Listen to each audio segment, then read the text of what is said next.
பாலஸ்தீனத்தின் காசா பகுதியில் இருந்த ஹமாஸ் தீவிரவாதிகள் இஸ்ரேலை ஏவுகணைகளால் தாக்குதலும் நடத்தியிருக்காங்க.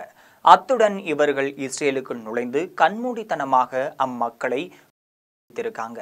அது மட்டுமல்லாமல் நூற்றுக்கணக்கான இஸ்ரேலியர்களை பணைய கைதிகளாகவும் பிடித்து சென்றிருக்காங்க. இதனால இஸ்ரேல் காசாவில் உள்ள ஹமாஸ் பயங்கரவாதிகள் மீது தாக்குதலையும் தொடுத்திருக்கு. இந்த தாக்குதல்ல காசா பகுதியில் உள்ள குழந்தைகள், பெண்கள், ஆண்கள் என 68,000ற்கு மேற்பட்டோர் இருப்பதாகவும் தகவல் வெளியாகியிருக்கு. அதோடு காசா பகுதியில் வாழக்கூடிய மக்களுக்கு உணவு கிடைக்காமல் இஸ்ரேல் தடை செஞ்சுட்டு வருது. இதன் காரணமாக குழந்தைகளுக்கு உணவு கிடைக்காமலும் பல்லாயிர குழந்தைகள் பசி பட்டினியால் இறக்கக்கூடிய ஒரு சூழ்நிலையானது ஏற்பட்டிருக்கு. அதோடு இல்லாமல் இப்போது பாலஸ்தீனத்தின் மீதான இஸ்ரேலின் கொடூர தாக்குதல் காரணமாக தினம் தினம் நீண்டு கொண்டே செல்கிறது. 2023ஆம் ஆண்டு அக்டோபரில் தொடங்கிய இந்த போரானது இன்னும் சில தினங்களில் 2ஆம் ஆண்டை நிறைவு செய்ய இருக்கிறது. அப்படி இருந்தாலும் தாக்குதல் முடிவடைவதற்கான எந்த ஒரு அறிகுறியுமே இதுவரை தென்படவில்லை. சமீபத்தில் இஸ்ரேல் பிரதமர் நெதன்யாகு பாலஸ்தீனத்தின் என்கின்ற ஒரு பகுதி இனி இருக்காது என்றும் பேசியிருந்தார். இது வெறும் பேச்சு மட்டுமல்ல, அவரது ஒவ்வொரு செய்கைகளும் அப்படித்தான் காட்டுகின்றன. காரணம் என்னவென்றால், இரவு பகலாக ஏவுகணை தாக்குதல்கள், ட்ரோன் தாக்குதல்கள் என வான்வழி தாக்குதல்களை பாலஸ்தீனத்தின் மீது பொழிந்து வருகிறது இஸ்ரேல் அரசு. இப்போது தரைவழி தாக்குதலையும் தொடங்கியிருக்கு. இந்த தாக்குதல் மூலம்தான் கெடுபிடி என்றால் மக்களுக்கு உணவு சென்றடைவதிலும் பிரச்சனை செய்கிறது இஸ்ரேல் அரசு. ஐக்கிய நாடுகளின் அறிக்கையின்படி 10ல் 9 உணவு ட்ரக்குகள் இஸ்ரேலால் தடுக்கப்பட்டிருக்கின்றனர். இல்லை என்றால் சூறையாடப்படக்கூடிய ஒரு சூழ்நிலை ஏற்பட்டிருக்கிறது. செப்டம்பர் தொடக்கத்தில் காசாவிலிருந்து வெளியேறி விடுங்கள் என்று காசா மக்களை நேரடியாகவே எச்சரித்திருந்தார் நெதன்யாகு அவர்கள். காசா பகுதியின் மீது தாக்குதல் தொடர்ந்து நடந்து வருகின்றது. இதனால காசா பகுதி மக்கள் தங்களது சொந்த மண்ணை விட்டு கொஞ்சம் கொஞ்சமாக இடம்பெயர்ந்து வருகிறாங்க. இந்த தாக்குதலுக்கு பல உலக நாடுகள் எதிர்ப்பு தெரிவித்தும் நெதன்யாகு அமைதியாகவே இருப்பதாக தெரியவில்லை.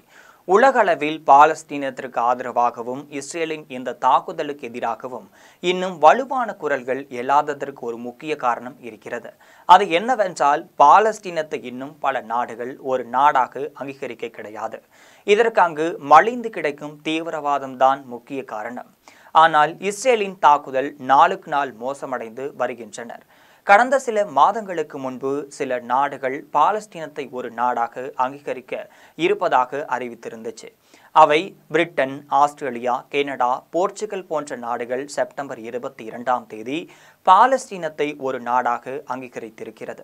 இந்த 4 நாடுகளுமே இஸ்ரேலுடன் நல்ல நட்பில் இருக்கின்ற நாடாகும். இந்த நாடுகளை தொடர்ந்து பிரான்ஸ், ஜப்பான் போன்ற நாடுகளும் விரைவில் பாலஸ்தீனத்தை ஒரு நாடாக அங்கீகரிக்கலாம்.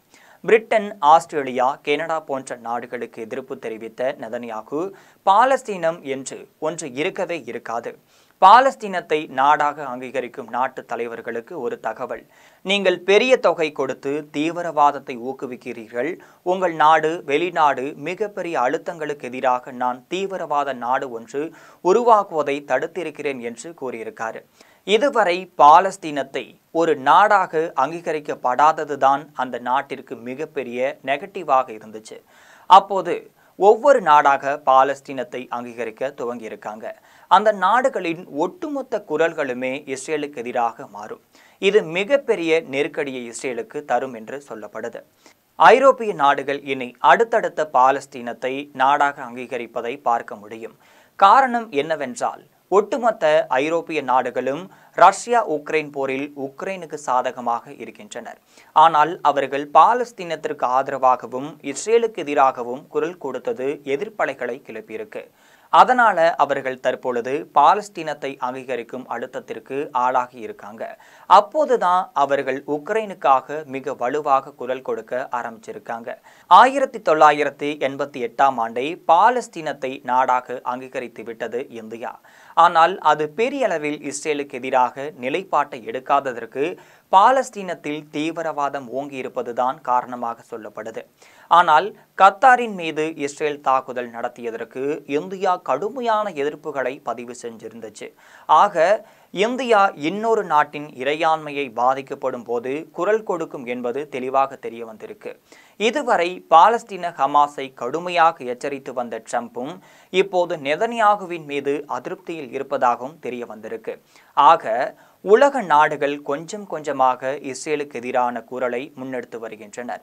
இதனால காசா மக்களுக்கு விடிவு பிறக்குமா என்பதை பொறுத்திருந்துதான் பார்க்க வேண்டும்.